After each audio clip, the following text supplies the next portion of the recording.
위험부담 보겠습니다. 8번. 위험부담은 후발적 불능이죠. 원시적 불능은 계약 체결상에 가질 책임이고요. 위험부담은 후발적 불능이죠.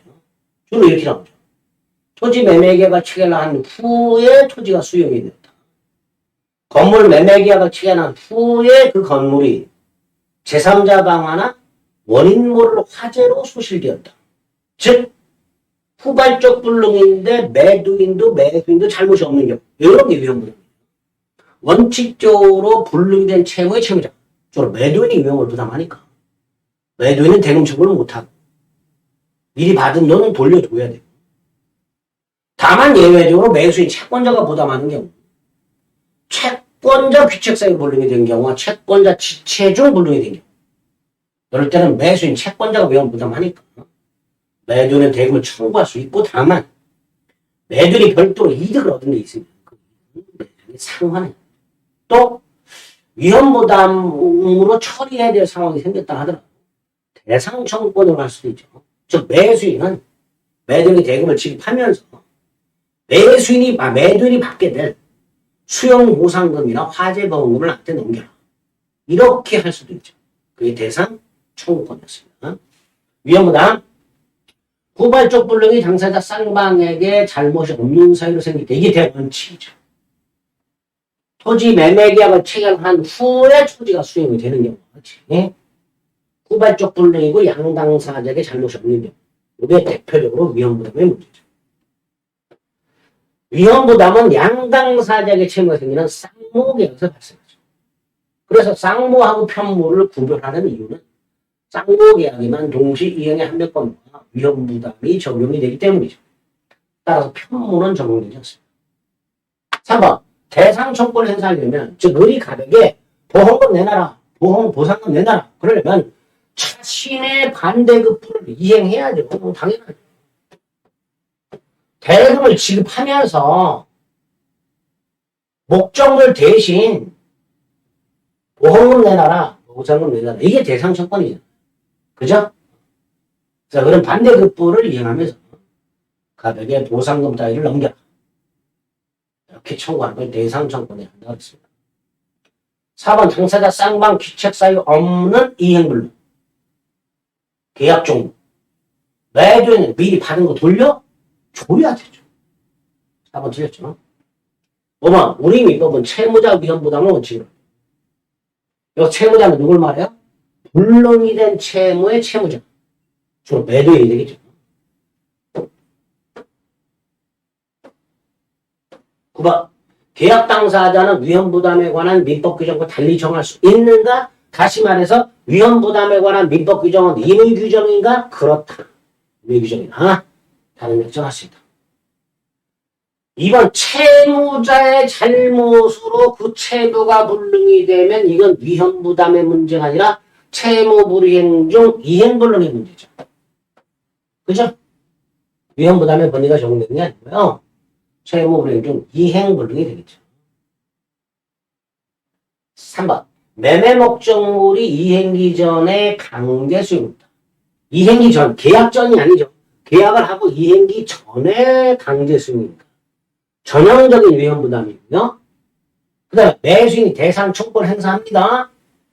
뭐예요? 보상금 내놔라. 그럼 매수인은 대금 지급해야 되잖아요. 그러니까 매도인은 대금 청구할 수 있다. 매수인이 보상금 내놔. 그럼 매도인은 대금 내놔. 4번 채권자 지체 중이라고 돼 있죠. 그럼 누가 위험을 부담해요? 채권자가 위험을 부담해야 되죠. 자, 채권자가 위험을 부담한다는 게 무슨 뜻이에요? 채무자 매도인은 채권자 매수인에게 대금 지급을 청구할 수 있다. 이거죠. 이게 채권자 위험 부담이죠. 5번 당사자 일방 채무가 4번하고 똑같죠. 채권자 지체 중 불능이 된 경우하고 채권자 잘못으로 불능이 된 경우 이 둘 다 채권자가 위험을 부담하는 거죠. 그 말은 채무자는 매도인은 상대방 매수인에게 채권자에게 대금 지급을 청구할 수 있다. 4번하고 5번이 예외적 채권자 위험 부담입니다. 10번 갑과 을이 을수 주택에 대한 계약을 했는데 그 계약 체결 후에 주택이 소실되었다라고 되어 있는데 어떤 이유로 소실되었는지는 나오지 않죠. 자, 여기서 을소유주택이라고 되어 있어요. 그죠? 이 주택이 을의 잘못으로 소실되면 채무 불이행이 되는 겁니다. 갑을 모두에게 잘못이 없다면 예컨대 제3자 방화, 위험 부담으로 가는 거죠. 1번, 갑을 모두에게 잘못이 없어. 위험 부담이죠. 누가 부담해요? 을이 부담하죠.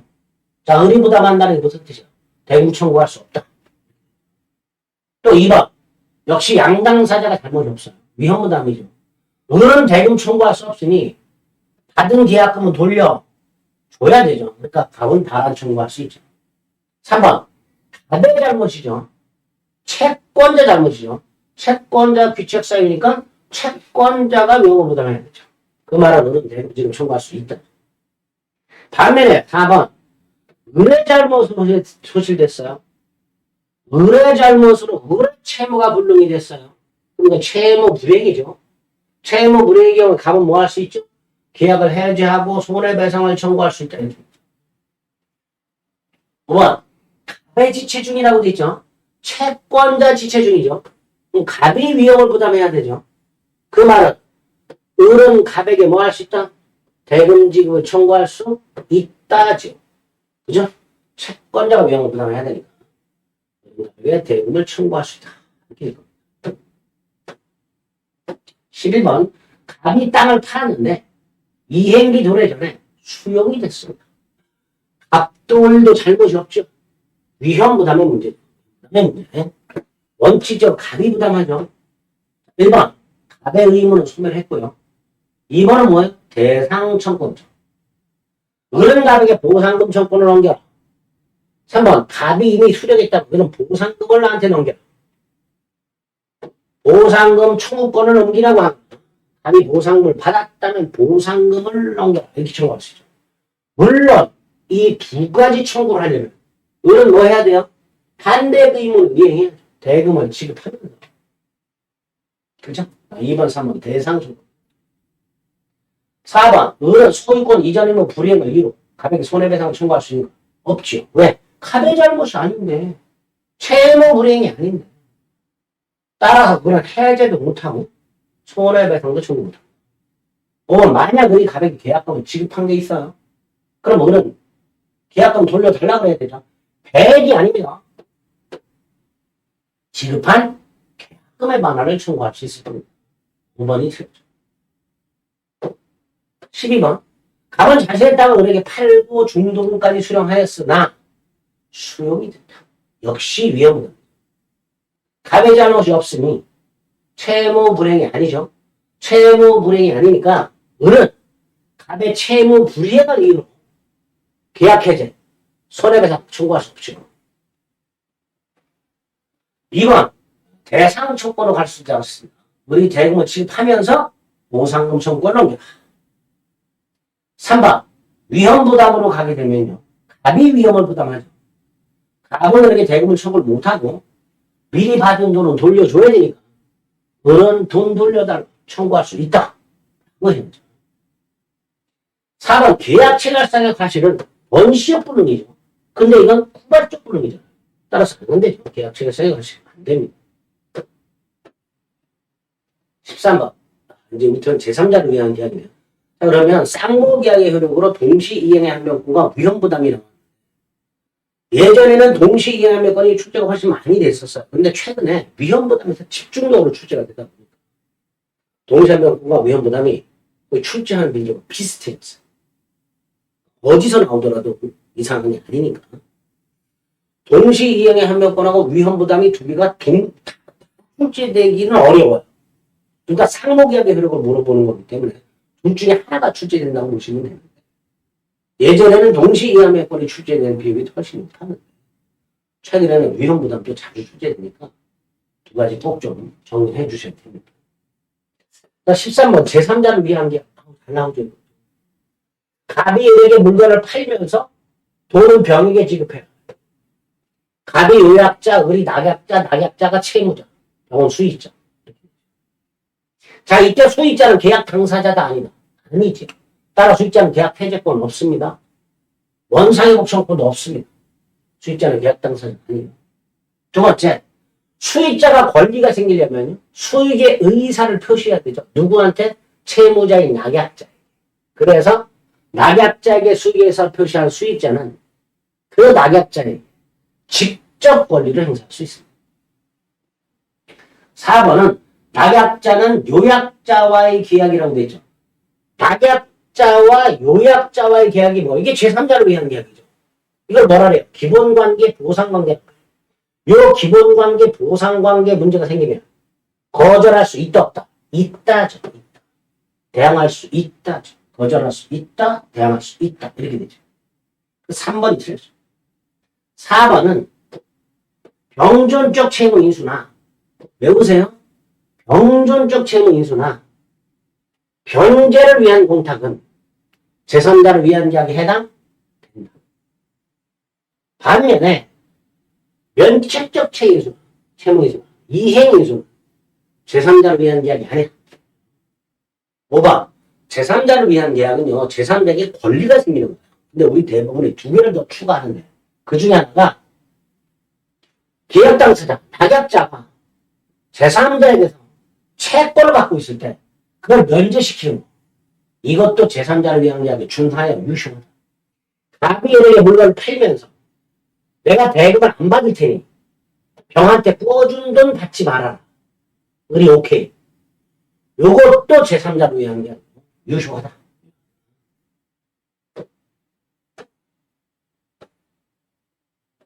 잘 나오죠? 특히 제3자를 위한 계약에서 조심해야 될 게 뭐야? 제3자가 수익에서 표시했어요. 그럼에도 낙약자가 채무를 이행하지 않아. 자, 계약해제 요약자가 하지요. 제3자가 아니라. 이제 제3자 동의 안 받아도 되죠. 원상회복도 요약자와 낙약자 사이에 이루어져야 돼요. 반면에 제3자는 뭐 한다고 했죠? 손해배상 청구할 수 있죠. 꼭 기억해 주세요. 14번. 제3자는 수익의사를 표시해야 권리가 생기는데 이 수익의사 표시가 누구한테 한다고 그랬어요? 채무자. 채무자가 누구예요? 낙약. 낙약자는 기본관계 기한하면 자, 기본관계가 누구와 누구 사이에요? 요약자와 낙약자 사이잖아요. 그럼 요거는 대항할 수 있다, 거절할 수 있다. 있다죠. 없다. 있다. 있다. 자, 낙약자의 채무 불이행이 있어요. 요약자가 계약을 해지하죠. 제3자 동의 없이 해지할 수 있죠. 수익자는 해제권도 없고 원상회복청권도 없죠. 5번. 수익자가 계약을 취소 못하죠. 수익자는 계약 당사자 아닙니다. 수익자는 계약 해제, 계약 취소를 못합니다. 그리고 2번. 15번. 제3자의 권리는 제3자가 세무자 즉 낙약자에게 수익의 의사를 표시한 때, 소급하여가 아니고요. 수익의 의사를 표시한 때. 제3자의 권리는 그 제3자가 낙약자, 채무자에게 계약의 이익을 받을 의사를 표시하면 그때 생기죠. 소급하여 생기는 게 아니죠. 이건 제3자가 계약을 해제할 수는 없고 3번 채무자 즉 낙약자에게 수익에서 표시한 제3자는 채무자에게 이행을 직접 청구할 수 있는 거고 4번 채무자가 만약에 수익의 의사를 제3자가 수익의 의사를 표시하지 않고 있으면 제3자가 수익의 의사를 표시해야 되는데 그래야 낙약자는 제3자에게 이행을 하게 되는데 제3자가 수익의 의사를 표시하지 않고 있으면 채무자는 즉 낙약자는 상당 기간을 정해서 제3자에게 너 돈 받을래 말래 그 확답을 최고할 수 있고요. 물어볼 수 있고요. 만약에 낙약자가 그 기간 내에 확답을 받지 못하면 거절한 것으로 이걸 받을 것을 거절한 것으로 보도록 되어 있습니다. 주문 암기하시면 돼요. 5번 보입니다. 병존적 채무인수 변제를 위한 공탁. 병변 제3자를 위한 계약으로 볼 수 있다. 16번 제3자는 계약 체결 당시 현존할 필요도 없고 특정되어 있을 필요도 없기 때문에 태아나 설립 중 법인을 위한 제3자를 위한 계약도 얼마든지 생길 것입니다. 2번 요약자의 채무 불이행의 이유로 제3자는 계약을 해지할 수 있다. 제3자는 계약 해지가 없다고 했습니다. 낙약자는 요약자와의 계약에 기한 항변. 요약자, 낙약자라고 되어 있고 낙약자는 요약자의 계약에 기한 항변.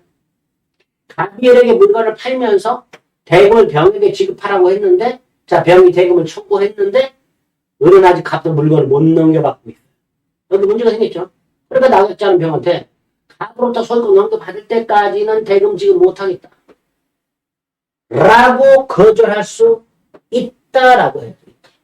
3번 틀렸죠. 4번 제3자의 수익액 표시 후에 당사자 합의로 제3자 권리 변경시킬 수 없습니다.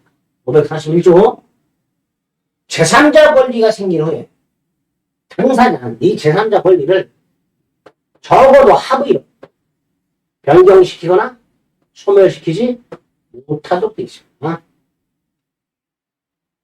4번 옳은 질문입니다. 5번 최고했습니다. 확답을 얻지 못합니다. 거절하는 것을 본다고 틀렸죠. 17번 계약 당사 제3자를 위한 계약의 당사자는 누구하고 누구예요? 요약자하고 낙약자입니다. 수익자는 계약 당시 특정되어 있을 필요가 없다고 해요. 수익자는 해제권이 없지요.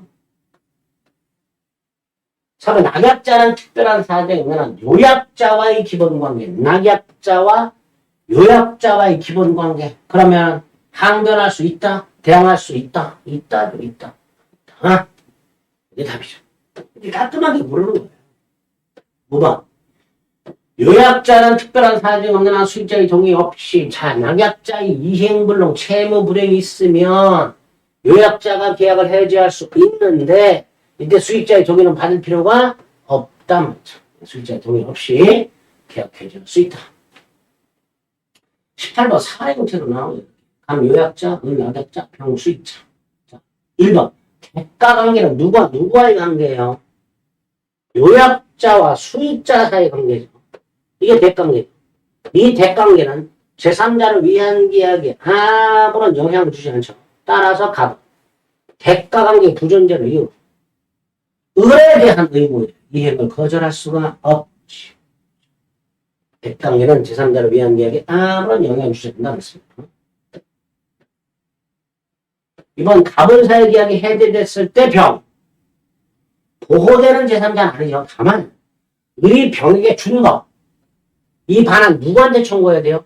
병이 아니라 갑에게 해야 되죠. 계약 해제 시에 원상 회복이 부당이득 반환은 요약자와 낙약자 사이에 이루어져야 된다고 했어요. 따라서 을이 병에게 설령 준 게 있다 하더라도 을은 병에게 반환을 청구할 수는 없어요. 갑에게 청구. 3번 병의 수익에서 표시를 했는데 갑이 을의 채무 불이행을 이유로 계약을 해지하는 경우 병은 뭐 할 수 있다고요? 손해배상 청구할 수 있다고요.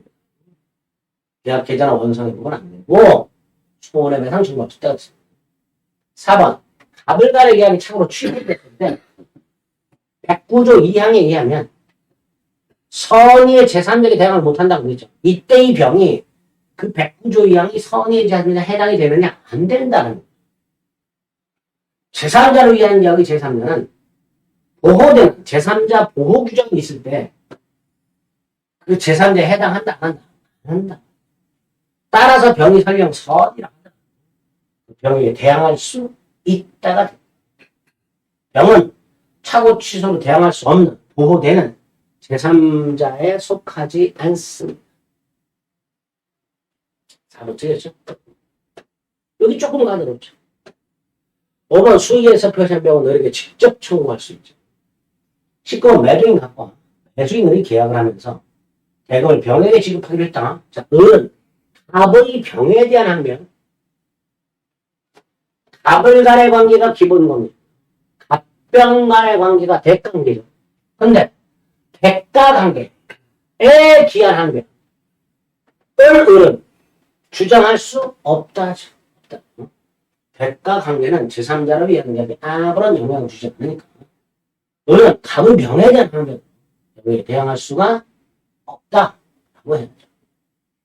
이번 병이 수기에서 표시했는데 우리 대금을 지급하지 않았다. 병이 아니라 갑이 계약을 해줬습니다.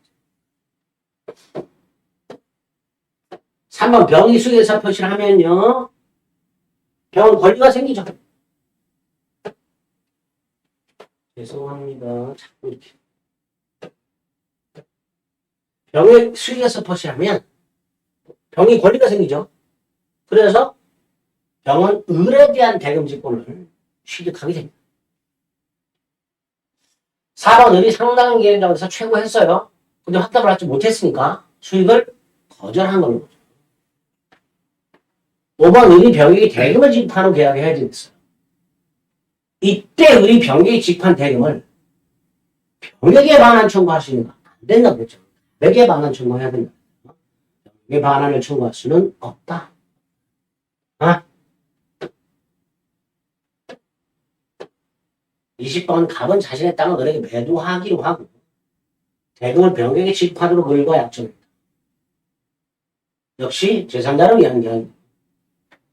자, 병이 의사를 표시하지 않고 있을 때 을은 뭐 할 수 있다? 상당한 기간을 정해서 수익 여부 확답을 최고할 수 있죠. 이번 병이 수익에서 표시하면 누구한테? 을, 낙약자. 여기 슬쩍 갑에게 그러면 큰일 납니다. 낙약자, 을에게 하는 거예요. 그러면 을에게 직접 대금지급을 청구할 수 있고. 3번 병이 대금지급을 청구했지만 을이 지급하지 않아요. 채무 불이행이죠. 그럼 누가 계약을 해줘요? 병이 아니라 갑이. 누구의 동의 없이? 수익에서 표시한 병의 동의 없이 계약을 해줘야 수 있지. 3번이 틀리죠. 4번 을이 병에게 대금을 지급했는데 계약을 해줘서 또 나왔어요. 을은 병에게 지급한 대금 반환을 청구할 수 없다. 병에게 청구 못한다. 5번 갑이 소유권을 이전해 주지 않아요. 그럼 을은 뭐 할 수 있어요? 병에게 갑이 소유권을 이전해 줄 때까지 대금 못 줘. 라고 항변할 수 있다죠. 왜? 갑을 간의 기본 관계에 항변권을 가지고 대항할 수 있다. 없다. 있다. 그러니까 갑이 소유권을 이전하지 않으면 을은 병의 대금 지급 청구를 뭐 할 수 있다? 거절할 수 있다. 22번 갑은 자신의 땅을 을에게 매도하면서 대금은 을이 다시 병이에요. 그러니까 제3자를 위한 계약은요. 사례 형태가 거의 전형적이에요. 다만 가끔 가다가 사람을 이렇게 바꿔서 내는 거예요. 을이 갑에게 팔면서 병에게 지급. 사람이 바뀌는 거죠. 그것만 좀 조심하시고. 대부분은 갑이 을에게 팔면서 대금은 병이에요. 이렇게 보통 사례가 나오긴 하지만 갑을이 바뀌어서 갑을병이 바뀌어서 출제되는 경우가 항상 있으니까 사람만 조심하시면 돼요. 자, 똑같습니다. 지금까지 본 거하고 갑이 요약자, 을이 낙약자, 병이 수익자 이렇게 됩니다. 갑은 을의 채무불이행을 해제할 수 있지만 병이 계약을 해제할 수는 없죠. 이번 갑에 대한 계약이 취소되었을 때 병 보호된다 안 된다? 안 되죠. 그러니까 병에 걸리는 소멸하죠. 차고든 사기 강박이든 병은 보호되는 재산자가 아니죠. 3번 갑이 을에게 계약에 따른 이행을 하지 않고 있어요. 그럼 당연히 을은 갑을 간의 관계에 기초한 항변으로 병에 대한 대금지급을 거절할 수 있다가 돼야겠죠. 그렇죠? 갑이 소유권 안 넘겨주고 있으니까 을은 병에게 대금지급을 당연히 거절할 수 있어야지. 3번 틀렸죠. 4번 병이 수익에서 표시했고요. 그 후에 갑과 을이 합의했어요. 합의로 병의 권리를 변경시키거나 소멸시키지 못한다. 5번 병이 대금을 수령하였으나 계약이 무효임이 밝혀졌을 때 을은 병에게 지급한 대금에 대해서 병에게 반환을 청구할 수는 없다. 계약이 무효 취소 해제되었을 때 원상회복이나 부당이득은 갑과 을 사이. 그죠? 오늘 문제는 22번. 어이구야. 제3자를 위한 이야기 10문제나 나온다. 역시 제3자를 위한 계약이죠. 갑이 요약자, 을이 낙약자, 병이 수익자. 그리고 병을 수익에서 표시했습니다. 자, 1번. 갑과 을은 특별한 하자에 의문한 계약을 합의 해제할 수 있다. 자, 이건 두 가지 의미로 해서 그래요. 합의 해제할 수는 있으나 병에게 그 해제력을 주장 못한다. 라고 해석을 해야 되는지 아니면 아예 합의 해제를 할 수 없다라고 해석을 해야 되는지 문제가 생기는 거예요. 만약에 첫 번째처럼 갑과는 특별한 사정이 없는 한 합의 해제할 수 있지만 그 합의 해제 효력을 병에게 주장할 수 없다라고 해석을 하면 1번은 옳은 질문이 되는 겁니다. 반면에 아예 합의 해제할 수 없다라고 해석을 하면 1번은 틀린 질문입니다. 산업인력관리공단은 2번으로 해석을 해서 최종적으로 틀린 질문으로 체크를 했습니다. 2번, 을이 대금지급 의무를 이행하지 않았을 때 병이 계약을 해제할 수는 없고 3번, 을의 채무불이행 의무로 계약을 해제하면 병은 을에게 뭐 할 수 있다고 그랬죠? 손해배상 청구할 수 있다고 그랬죠. 그럼 결국 명확하게 오른 건 3번이네요. 그렇죠? 4번, 소유권 이전 등기를 지체하고 있으니 을은 병의 청구를 뭐 할 수 있다? 거절할 수 있다가 되죠. 갑을 간의 문제가 생긴 거잖아요. 그죠? 기본관계 문제가 생겼습니다. 5번, 을이 갑의 채무불이행을 걸고 계약을 해제했을 때 을은 병에게 반환을 청구할 수는 없다 그랬죠. 병에게 반환을 청구할 수는 없다 그랬어요. 3번, 제3자를 위한 계약 매년 따박따박 넣었어요. 특히 최근에는요, 갑을병으로 출제가 됩니다. 그러니까 누가 요약자고 누가 요약자고 누가 요거를 헷갈리지만 그 정확하게 바꾸고 시작을 하셔요. 아시겠죠? 사람이 바뀌어서 나올 수도 있어요. 지금까지는 다 갑이 요약자, 을이 낙약자, 병이 수입자로 나왔지만 예전에는 ABC로 나온 적도 있고 을갑이나 병이 이렇게 바뀌어서 나온 적도 있으니까 그것만 좀 조심하시면 제3자를 위한 것도 얼마든지 공부할 때는 어렵도 풀 수 있게 됩니다. 쌍무계약의 효력과 관련된 동시한배권, 위험부담, 제3자를 위한 계약 까지 살펴본 거고요. 계약 총론 마지막 해지 나왔습니다. 시간을 좀 달리해서 다음 시간에 살펴보겠습니다. 수고하셨습니다.